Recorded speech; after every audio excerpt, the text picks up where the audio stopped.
One of the things about woke progs that I always notice when I'm around them, woke progressives, is that they're just not happy. Like they're really profoundly unhappy.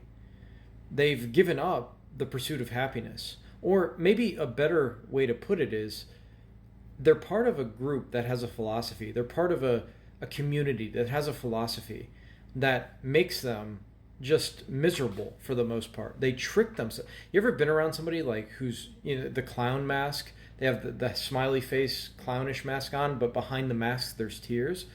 This is essentially the default position of woke people, and it's because of the philosophy they hold. They're programmed to look at the world in a negative way, to find shit everywhere, to find bigotry and the R word and everything, and sexism and so on and so forth. They see it. They're trained to see it in everything.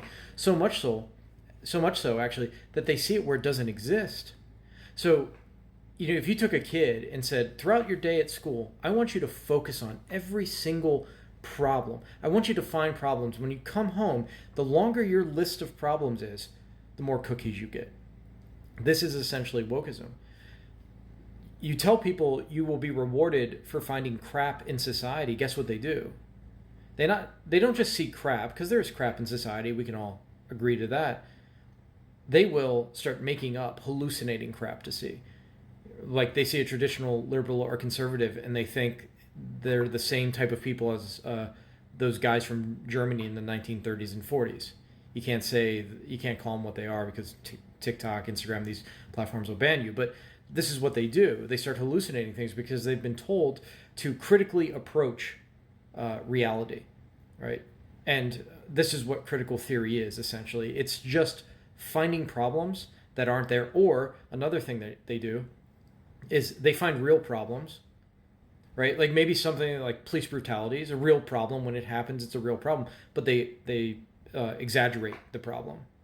They turn molehills into mountains, right? We can all agree we don't like police brutality.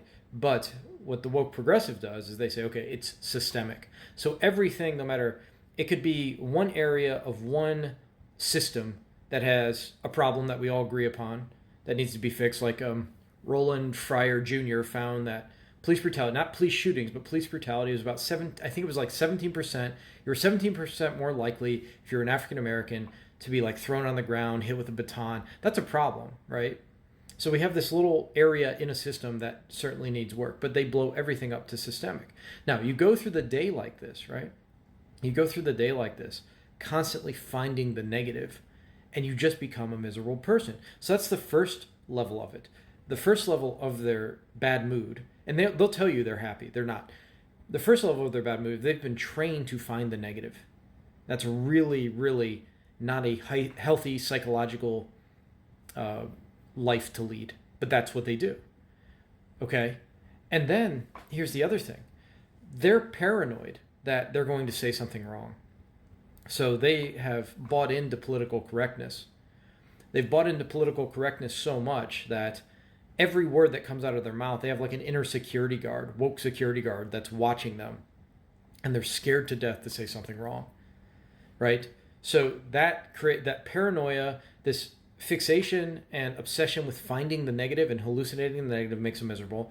And then this terror of messing up makes them miserable. Now, they are also vicious. And the reason they're vicious, in my estimation, is they need an outlet for this constant hyper vigilance regarding other people, the environment, politics, and themselves. And they've been given the green light to go after white people, America, the West, Europe, Israel. It's just, that's a green light. And they're like, okay, game time. Let's take to the streets. So I think a lot of their revolutionary energy actually just comes from the fact that they're so stressed out and they hate their lives and they hate the world, right? So the revolutionary energy is actually like, it needs all that pent up stress they have from being so, so hyper vigilant about all of this stuff has to come out. It comes out in rioting and screaming protest and chanting slogans and things like that.